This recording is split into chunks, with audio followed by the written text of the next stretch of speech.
Olá! Chega o verão e com ele vem a preocupação com a desidratação. Qual a quantidade de líquido ideal para você consumir? E os alimentos? Como deve ser a alimentação numa época de temperatura elevada? Eu conversei com a nutricionista Raquel Tomás, que deu algumas dicas para o carioca. E é essa entrevista que você confere a partir de agora. Raquel, muito obrigada pela presença. Eu queria começar perguntando por que no verão a gente precisa se alimentar melhor e de uma forma mais saudável. Então, no verão a gente precisa muito estar atento a essa questão da hidratação, principalmente, né? Através do consumo adequado de água e também de alimentos que na sua composição também tem um teor interessante de água, né? Principalmente as verduras, os legumes, as frutas, eles também ajudam nessa quantidade de ingestão de água interessante para você manter a sua hidratação, muito porque a gente tem uma perda aumentada, né? Por conta da transpiração, que é um mecanismo natural do nosso organismo para manter a temperatura corpórea, né, dentro do padrão ideal. Agora, você acabou de falar com relação à quantidade de líquido ingerido. Existe uma quantidade ideal para ser consumido de líquido ao longo do dia, sim, nesse período do ano? Sim, existe sim. Na verdade, existe como se fosse um norte, né, que as pessoas geralmente falam dos 2 litros de água ao dia. 2 litros de água ao dia. Mas, na verdade, existe uma recomendação que é mais específica, que é de 35 ml para cada quilo do seu peso. Então, imaginando que uma pessoa de 60 quilos tenha que multiplicar 60 por 35 ml. Então, ela vai ter aproximadamente 2 litros e 100 de água. Então, uma coisa mais específica do que realmente só aqueles 2 litros de água que a gente ouve falar. Agora, Raquel, a gente acabou de falar de líquidos. Agora, com relação à alimentação, além de legumes e verduras, existe alguma alimentação mais adequada para essa estação do ano? Então, uma alimentação mais leve mesmo, como a gente mencionou, né? Principalmente com os vegetais, né? Que vão ter também esse teor de água para ajudar a gente a conseguir chegar nessa meta, né? Da recomendação diária. E também evitar, né, alimentos mais gordurosos, fritura, principalmente alimentos também com alto teor de sódio, então embutidos, porque isso também vai agravar mais essa questão da questão da sede mesmo. Então, isso vai te levar a ter que beber mais, consumir mais água, além dessa recomendação que já é alta, né? Então, isso seria o ideal. E as doenças com relação à origem alimentar, que aumentam nessa época do ano? Sim, isso é muito comum, principalmente os alimentos que têm uma deterioração maior por conta da temperatura, né? Então, sempre tenham cuidado ao se alimentar na rua, né? Principalmente com comidas cruas ou comidas assim, maionese, enfim, coisas que estão expostas há muito tempo e que você não saiba muito bem a precedência, né? Então, é importante também ter esse cuidado porque se você tiver uma doença resultante dessa intoxicação ou infecção alimentar, isso também vai agravar, porque uma das consequências é a desidratação, né, diarreia, enfim.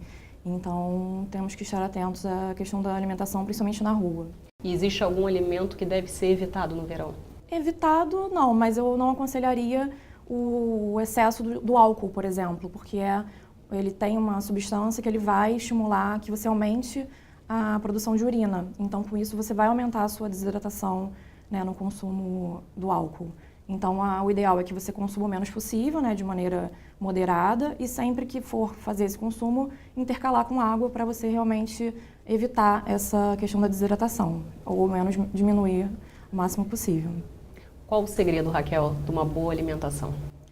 O segredo de uma boa alimentação é uma alimentação muito diversificada, né, principalmente dos alimentos que a gente costuma chamar de comida de verdade, né, então que seja o menos industrializado possível, né, o mais natural, frutas, verduras, legumes e tendo sempre um equilíbrio, né, você até pode eventualmente consumir alguma outra coisa fora do seu padrão alimentar, mas que na rotina o maior tempo possível seja feito de boas escolhas alimentares também. A gente costuma ouvir que as pessoas sentem menos fome.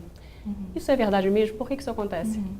Isso está muito relacionado com a questão da temperatura corporal, né? Porque por conta da produção, né, do suor, enfim, né, o teu organismo ele também está tentando ali o tempo inteiro se adaptar a essa temperatura que a gente está, né, muito alta. Então, esse processo é natural, você acaba tendo, né, mais enjoo, mais náuseas, enfim. E por isso que as pessoas acabam tendendo a consumir, né, mais coisas geladas ou, né, coisas não saladinhas, enfim, justamente porque o nosso organismo quer se preparar para esse processo todo e para reduzir a temperatura corpórea também. Raquel, para finalizar, a dica que você daria para as pessoas que estão querendo passar por essa estação do ano da forma mais saudável possível? Sim, lembrem-se então de manter a hidratação, né? Aquela recomendação diária que a gente já sabe.